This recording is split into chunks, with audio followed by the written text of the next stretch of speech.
So we're all getting pretty used to AI, right? I mean, it can write an email for you, create a wild image, you name it. But what if an AI could do, well, pretty much everything a person can? That's the huge, fascinating, and kind of mind-bending idea behind artificial general intelligence, or AGI. Today we're going to break down what AGI really means, what's standing in its way, and, maybe most importantly, what it means for you.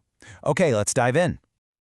You know, this quote right here, it just cuts through all the noise. For a second, let's forget about the sci-fi robots and all that. The actual real-world goal of AGI, it's about creating an AI that can perform at the level of a human expert, and not just in one specific field, but across most things. That's the big idea we're going to unpack.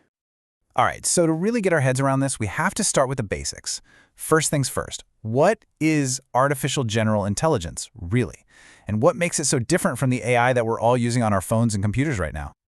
Okay, so here's the textbook definition, but the two phrases you really want to lock onto are broad capability and fast adaptation. See, we're not talking about a one-trick pony, an AI that's just been programmed to do one job really well. We're talking about an intelligence that can learn and reason in totally new situations, just like a person does.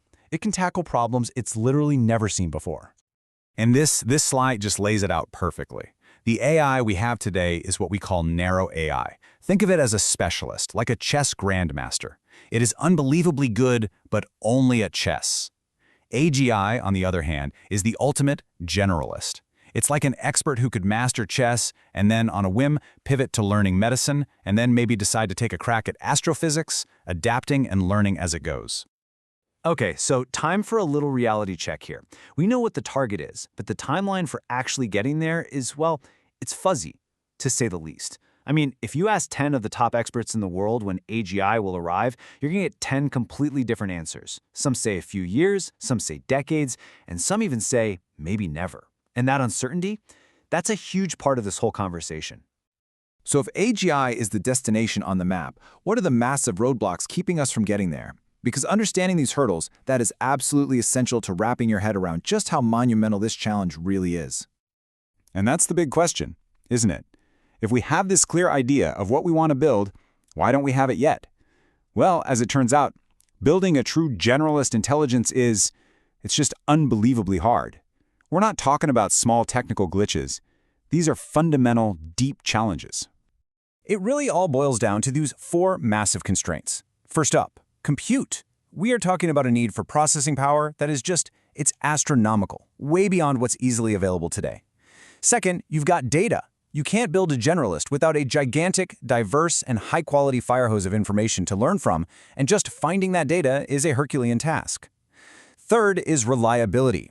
How do you make absolutely sure that something this complex is also safe, predictable, and trustworthy? That is a huge open question. And finally, governance. I mean, what are the rules for a technology this powerful? Each one of these is a mountain to climb on its own. But listen, it's not all about the problems. Not at all. The really good news is that the people who are actually building this stuff, they're already thinking way ahead. So let's talk about how the world is actively trying to get ready for this future. And this is so important. This isn't a conversation that's happening behind closed doors in some secret lab. It's all out in the open. Instead of just sitting back and waiting to see what happens, the key players are actively trying to build a responsible path forward. They're trying to solve for the risks before they become a reality. And this slide really lays out the four main pillars of that preparation. First, you have technical guardrails, building safety measures right into the AI models themselves. Second, creating rigorous evals. You can think of these like super intense stress tests designed to find any potentially dangerous capabilities. Third, you need smart policies, rules of the road for both companies and governments to follow. And finally, and this is the part where we all come in, the huge push to skill up, to prepare ourselves and the entire workforce for a future where we're working alongside incredibly powerful AI. Okay, so we've talked about the big picture, right? The definition, the massive roadblocks, the global preparations. For this last part, let's bring it all right back down to earth. What does any of this actually mean for you, right here, right now? This quote right here, this is the main takeaway. It is so easy to get lost in speculating about some far-off, uncertain future. But honestly, the smartest, most productive thing you can do is ground yourself in the here and now and focus on what you can actually control. So instead of burning a ton of energy worrying about all these hypothetical AGI scenarios, the most practical advice is to get really, really good at using the powerful AI tools that we already have. It's about building your own skills, learning to adapt to new tech, and just focusing on your own growth in a world that's already changing fast. And that really brings us to our final thought, and it might be the most important one. I just want to leave you with this question.